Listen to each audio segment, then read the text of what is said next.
we should do better by now. How do you fix that? Turnover battle today, especially. But even being flat, though, I feel like y'all, it seems like y'all talk about it for months, only to come out that same way again, same way y'all, we've seen it for some years. Why do you think y'all haven't put your finger on it to fix that issue? I don't know, man. Ask Zach, bro. Zach. Not great. Bad vibes alert, courtesy of Trey Wingo, which I pounced on. It's definitely bad. Burrow yesterday. Greg, we had this story last year when it was about his calf. I'm claiming, there's the fourth fewest air yards of everybody week one. I'm claiming that he did not look like Joe Burrow, as much as I want to give the lion's share of the credit to Christian Gonzalez and the Patriots defense, which I always thought was going to be good. To me, Joe Burrow does not look like the regular Joe Burrow. Or is it panic time in Cincinnati? If this were any other team, I would say absolutely. But this is the Cincinnati Bengals. It's kind of like death and taxes. 0-2 starts are guaranteed for this team. Okay. Like when you have a receiver that you've had all training camp with, T. Higgins, and he's out, and then you got a receiver who's your number one guy who you haven't spent any time with, even though it's Jamar Chase and you have a rapport and a relationship, it's challenging. It gives a defense, which you said the New England defense, they're solid. They got players that can make things happen, but when you have two receivers and you have Joe Burrow, that's why it was so important for this nucleus, this core to stay together. It's not just 2-on-1. No, they need all of the pieces offensively, because defensively, I feel like defensive line and offensive line, they got bullied on both sides of the ball. And that final play of the game, they got 2nd and 7, and they hit Ramondre. Oh, yeah. Yes. 2 yards. New contract. Get him on the ground and you're still alive. Rolling and through it. For him to get that first down is demoralizing. I'm not hitting the panic button, but I'm putting it on my desk. Oh. I really am. They're going to lose to the Chiefs. Now, look, we know they've played the Chiefs tough. Yeah. They are, we think, a good team, so they got a chance, I guess. But assuming they lose to the Chiefs, and I get it, they've been 0-2. This would be four out of times 5 in the last 5 years and made the playoffs most of those years. But that division's still going to, even though the Browns, even with Deshaun Watson, they're not going to be an easy out. And they typically beat the Bengals. Right, Burrow's 1-5 against Cleveland. He's 1-4 against Baltimore. They got some tough games outside of the division. And I feel like I can feel the vibes from here. Like Jamar Chase, I just didn't, and I'm not really blaming him, but I didn't really like the feel of that post-game interview. He's kind of like whatever it is. Jamar Chase like, is not a guy not to pay.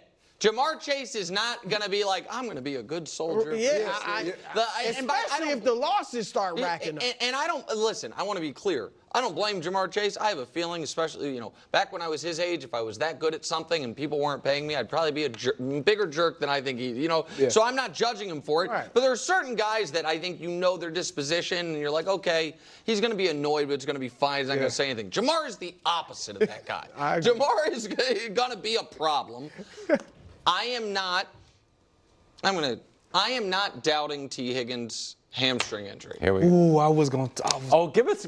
I am saying they might that was it Schefter that got yelled at? Yes. I think Schefter said it and he got yelled at by somebody. He said that anybody who doesn't have long-term financial security in a collision injury guarantee sport, a lot of guys, if they normally play at 90%, might not. And so, again, maybe T. Higgins really was fine, and then the hamstring, and even if they give him $100 million, he wouldn't be playing. But that's a concern.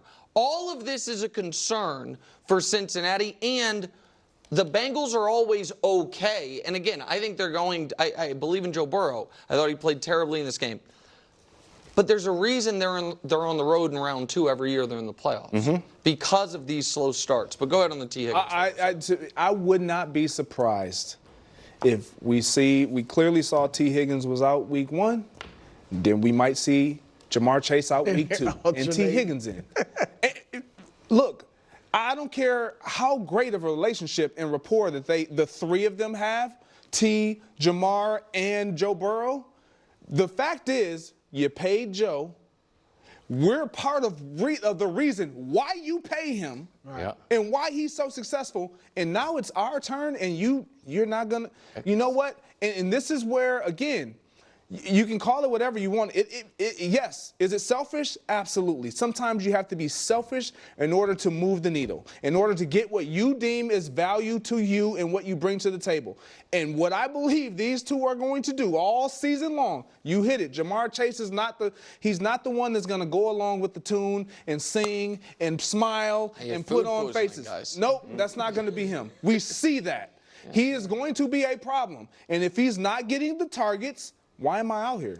Right. If I'm not gonna be a part of the offense and be mega productive, why am I even out here? By the way, already said today that he doesn't expect T. Higgins to play against the Chiefs. And the reason why, Wilds, is because if Jamar continues to play and this is the level of production, stock drops. Right.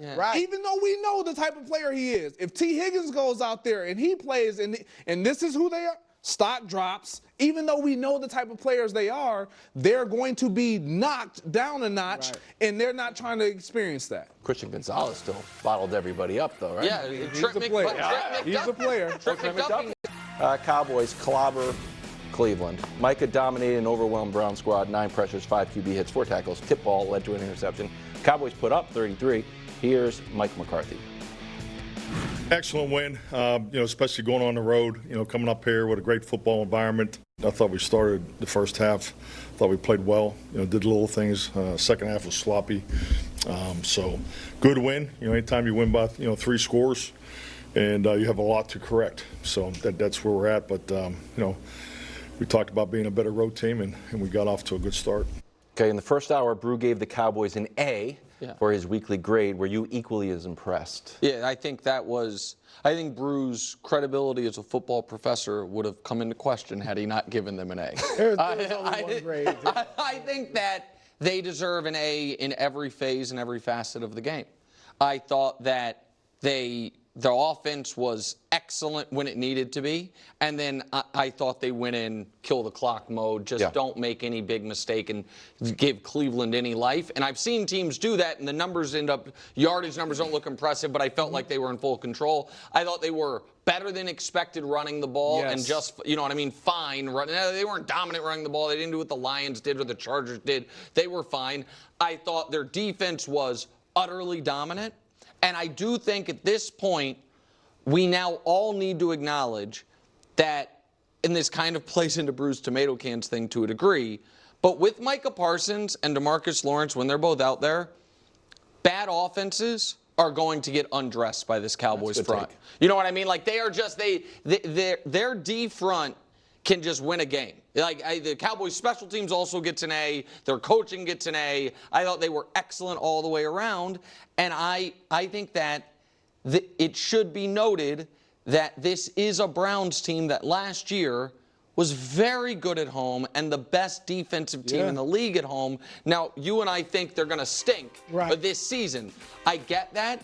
But they didn't think that. Yeah. They came into the year saying we won 11 games last year. They were favored, and Vegas had them dead median in the league as far as win expectancy. Vegas ranked them as the 17th best team in a 32-team league. So the definition of average, and I thought the Cowboys truly undressed them. So, yeah, I think you have to be impressed by what they did. Well, like you said, I gave them an A, the Cowboys, and they deserved it. But Cleveland is a tomato can.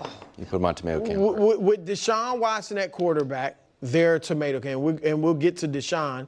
It's a regular season game. The Cowboys are great in the regular season. We all know that the last 3 years under Mike McCarthy. So they did what they should do. But you're right, special teams, Kevontae Turpin, great return. Dak, I don't think was great, but he was good. He was solid. He can play better. We know Dak can play better. But great pass he made for the touchdown to Brandon Cooks. That was phenomenal. And Zeke did look more spry. Not just tough, not just, physical, but he looked like he had a little more bounce than I remember the last couple of years. I don't think he's going to have a great year. I thought Tony Pollard, you could have used. He looked good. He looked good for Tennessee. He would be nice with the Cowboys right now. But it was a great win. Tony Pollard is the new Kyle Trask. You're going to get mentioned more on this show than any show in America. Looked good.